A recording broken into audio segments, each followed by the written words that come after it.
तो हेलो दोस्तों, आ चुका हूँ एक और वीडियो में वापस। और इस वीडियो में आपको बताने वाले हैं कि अगर आपके फ़ोन का ये चीज़ ख़राब हो जाता है तब आपके फ़ोन को नहीं बनवाना चाहिए, यानी कि उसको रिजेक्ट ही कर देना चाहिए अपनी लाइफ से। तो चलो हम आज इस वीडियो में आपको डिटेल में समझा देते हैं किन चीज़ों को अप्लाई करता है आपका फ़ोन में। अगर किस समस्या होती है तब अपने फ़ोन को नहीं रिपेयर करवाना चाहिए। चलो फिर आगे बढ़ते हैं इस वीडियो में।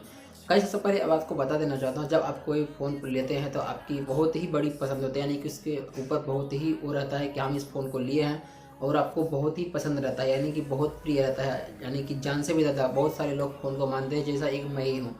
तो उस टाइम पे होता क्या है, कभी ना कभी ना चाहते हुए भी उनके फ़ोन में ऐसी दिक्कत आ जाती है जिन्हें रिपेयर नहीं करवाना चाहिए। करवाते हैं लेकिन उनको करवाना भारी पड़ जाता है, यानी कि पैसा भी चला जाता है और काम भी सही नहीं होता और फ़ोन भी ख़राब हो जाता है। तो उन कंडीशन में आपकी तीनों वाट लग जाती है, क्योंकि आपका फ़ोन भी सही नहीं हुआ, आपने जो फ़ोन में पैसा लगाया था वो भी बर्बाद हो गया, प्लस आपने फ़ोन रिपेयर कराया वो भी पैसा बर्बाद हो गया, यानी कि आपकी पसंद भी चली गई यहाँ पे। तब आपको बहुत ही पश्चाताप होता है क्या हमने इस फ़ोन को क्यों रिपेयर करवाया। तो इस वीडियो को आप देखिए लास्ट तक, आप समझ जाएंगे और ऐसी गलती नहीं करेंगे। आपका फ़ोन कभी भी बर्बाद हो जाएगा लेकिन पैसा आपको बर्बाद होने से बच जाएगा। तो चलो फिर बढ़ते हैं डिटेल में। तो यहाँ पे सबसे पहली बात गाइस आपको बताना चाहूँगा, बहुत सारे फ़ोन में ऐसे दिक्कत है जिसके डिस्प्ले एमोलेड होती है। आपने देखा होगा आजकल फ़ोन जो आते हैं, पुराने फ़ोन में अधिकतर जो आईपीएस डिस्प्ले रहती थी, आईपीएस के साथ साथ अभी आने लगी एमोलेड, सुपर एमोलेड, फिर अल्ट्रा एचडी वगैरह आती है। लेकिन बहुत सारे ऐसे फ़ोन रहते हैं जिनका इन डिस्प्ले फिंगरप्रिंट रहता है, तो उनकी पसंद रहती है कि हमारा जो है फ़ोन में इन डिस्प्ले फिंगरप्रिंट है, वो बहुत मज़े से खोलते हैं किसी दूसरे बंदे को दिखाने के लिए। लेकिन कभी भी ऐसे मोबाइलों को अगर डिस्प्ले टूट जाए तब आपको ढूंढते ढूंढते ढूंढते ढूंढते आपको बहुत ही मुश्किल से मिल सकता है वो डिस्प्ले। अगर मिलेगा भी तो आपने जितने का फ़ोन देखा है उससे बस समथिंग समझ लो 2-4 हज़ार रुपये में फ़र्क पड़ेगा, यानी कि उसका जो डिस्प्ले है आपको बहुत ज़्यादा भारी पड़ जाएगा। जैसे आपका 10-15 हज़ार का फ़ोन है तो आपको 6-7 हज़ार का आपको डिस्प्ले मिलेगा अगर आप इन डिस्प्ले फिंगरप्रिंट वाला फ़ोन इस्तेमाल करते हैं सुपर एमोलेड, यानी कि इस फ़ोन में इन डिस्प्ले फिंगरप्रिंट है।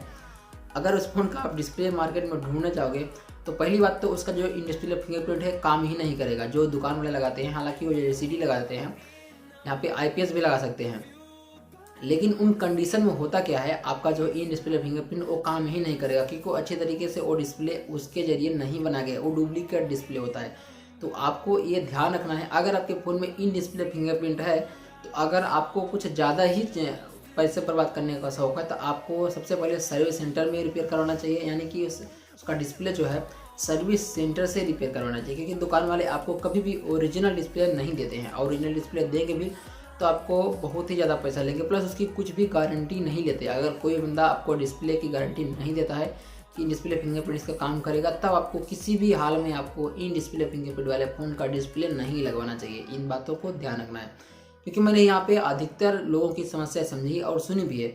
जैसे वो लोग डिस्प्ले चेंज करवाते हैं उनका इन डिस्प्ले फिंगरप्रिंट काम करना बंद कर देता है। तो ये आपको ध्यान रखना है, कभी भी आपके फ़ोन का डिस्प्ले टूट जाता है इन डिस्प्ले फिंगरप्रिंट वाला तो कभी भी चेंज नहीं करवाना है। अब हम बात करते हैं दूसरी चीज़ की। और एग्जांपल आपका जो डिस्प्ले है, कोई भी डिस्प्ले है, फिर मतलब आईपीएस टीएफटी जो भी डिस्प्ले है, आपको आपका फ़ोन जो है समथिंग 10 हज़ार का है, 10 हज़ार में आपको अगर उसका डिस्प्ले चेंज करवाने जाएंगे तो उसकी डिस्प्ले में बहुत सारी समस्या आ जाती है। जैसे आपको फ़ोन गिरता है तब डिस्प्ले के साथ साथ और भी दिक्कत आ जाती है, जैसा कि दुकान वाले आपको बताते हैं कि भाई इसमें इसका कैमरा भी टूट गया या फिर कैमरा भी अच्छे तरीके से वर्क नहीं कर रहा है। मैंने ऐसे बहुत सारे फ़ोन में देखा है कि जैसा डिस्प्ले उसका टूटता है, इसके बाद उसकी कैमरा की परफॉर्मेंस कम हो जाती है, यानी कि उसका कैमरा अच्छे तरीके से क्लियर काम नहीं करता है, प्लस उसके कैमरे में बहुत सारे कचरे चले जाते हैं तो वो अच्छे तरीके से काम नहीं करता है। तब आपको उन कंडीशन में ऐसे मोबाइल का डिस्प्ले अगर टूट जाए तो आपको नहीं लगवाना चाहिए। जी हाँ, अगर आपका फ़ोन ज़्यादा ही कुछ सस्ता है तब तो आपको नहीं ही लगवाना चाहिए, लेकिन अगर आपका फ़ोन महंगा है तब आपको थोड़ा सा डिस्प्ले के बारे में सोचना चाहिए। बट अगर आपका फ़ोन 10 हज़ार से नीचे है तो उन फ़ोनों का आपको कभी भी डिस्प्ले नहीं लगवाना चाहिए, क्योंकि उसका जो डिस्प्ले आता है कम से कम आपको 3 से 4 हज़ार रुपये में मिलता है, प्लस उसकी कोई गारंटी वारंटी नहीं है कब तक चलेगा और कब तक नहीं चलेगा। इन कंडीशन में आपके साथ सीधा समझ में आ चुका होगा, कभी भी ऐसे फ़ोन का डिस्प्ले नहीं चेंजेस करवाना चाहिए। कि मैं आप सोच रहे हो कि मैं डिस्प्ले की ही बात क्यों कर रहा हूँ, क्योंकि आपके फ़ोन में सबसे बड़ी इंपॉर्टेंट होता है डिस्प्ले।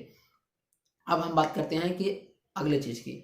यहाँ पे अगर आपके फ़ोन की जो है बैटरी ख़राब हो जाती है या फिर चार्जिंग सॉकेट ख़राब हो जाता है तो उन कंडीशन में भी आपके फ़ोन को हो सके तो वहाँ पे रिपेयर तो करवा सकते हैं, बट श्योर हो के नहीं। अगर उसे रिपेयर करवा के उसको आप किसी को बेच सकते हैं, यानी कि उसको परमानेंट नहीं रख सकते, क्योंकि आपके कंपनी की जो बैटरी ख़त्म हो गई, उसका आपका बैटरी कब तक चलेगा उसकी कोई भी गारंटी नहीं है, क्योंकि आपकी जो कंपनी की बैटरी होती है बहुत ही ओरिजिनल होती है, जो कंपनी सर्टिफाइड होती है।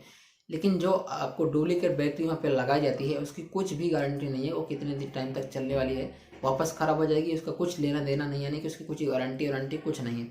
तो आपको ध्यान रखना है, अगर आपका फ़ोन का डिस्प्ले आपकी बैटरी ख़राब हो जाती है तो उस फ़ोन को तुरंत उन कंडीशन में बेच देना चाहिए। लेकिन आपको एक और बात बताना चाहूँगा, फ़ोन की बैटरी कभी भी ख़राब नहीं होती है। अधिकतर चांस में फ़ोन की बैटरी जो होती है कुछ टाइम के बाद जो लिथियम बैटरी होती है वो ख़राब नहीं होती है। उसका चार्जिंग लिमिट होता है कि आप इस फ़ोन को इतनी बैटरी को इतनी बार चार्ज और डिस्चार्ज कर सकते हैं। उसका जो रिसाइकल पूरा हो जाता है वो ऑटोमेटिकली अपना काम करना बंद कर देती है। आपको यह ध्यान रखना है, बैटरी अधिकतर चांसेस में ख़राब नहीं होती है, उसकी एक लिमिट होती है, वैलिडिटी होती है, इतने बार चार्जिंग डिस्चार्जिंग का वो होने के बाद वो ऑटोमेटिकली अपना काम करना बंद कर देती है। तो ये आपको ध्यान रखना है। हालांकि बैटरी का एक बार चल जाएगा, लेकिन अब फ़ोन का डिस्प्ले टूटता है तब आपको बहुत ही ज़्यादा भारी पड़ जाता है। तो आई होप आपको समझ में आ चुका होगा कि अगर आपका फ़ोन का डिस्प्ले कभी टूटता है तब आपके फ़ोन को कभी भी रिपेयर नहीं करवाना चाहिए। चलिए मिलते हैं एक नई वीडियो में। Thank you so much and good bye.